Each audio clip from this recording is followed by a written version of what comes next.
حفاظ بنے ہیں، جو قاری بنے ہیں، جو مفتی بنے ہیں، ان سب نے اپنے اپنے فریضے کو ادا کرنا ہے۔ آپ تو خوش آواز کوئی ہو تو شیریں آواز پر مر مٹتے ہیں، لیکن میرے آقا و مولا نے فرمایا کہ ان الذی یقرأ القرآن ویتعتع وہو علیہ شاق فلہ اجران۔ فرمایا کہ جو قرآن پڑھتا ہے اس کی زبان میں لکنت ہے،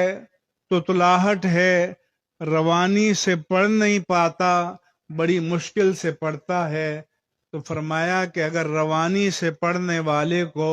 1 اجر دوں گا تو لکنت سے پڑھنے والے کو 2 اجر عطا کروں گا۔ میں پلا کے گرانا تو سب کو آتا ہے، مزہ تو تب ہے کہ گرتے کو تھام لے ساتھی۔ اس لیے ہمیں قرآن سے بھی وفا کرنی ہے، اور قرآن سے وفا کیا ہے کہ فرمایا کہ زینوا القرآن باصواتکم وحسنوا القرآن باصواتکم، کہ اپنی آوازوں سے قرآن میں حسن پیدا کرو، جمال پیدا کرو،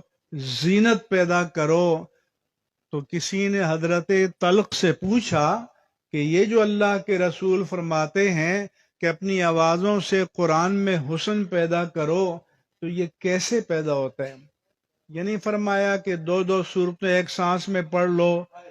تو حسن پیدا ہوگا؟ فرمایا نہیں، الذی یقرأ وأریت یخشی اللہ، جب وہ پڑھے تو تجھے لگے کہ اس کے دل میں اللہ کا خوف ہے، اس کے دل میں خشیت الہی ہے۔ اور یہ قرآن نے بیان فرمایا کہ تقشعر منہ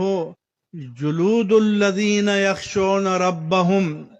ثم تلین جلودہم وقلوبہم الی ذکر اللہ، کہ جب ان کے سامنے اللہ کا کلام پڑھا جاتا ہے، اللہ کا ذکر کیا جاتا ہے، تو ان کے رونگٹے کھڑے ہو جاتے ہیں،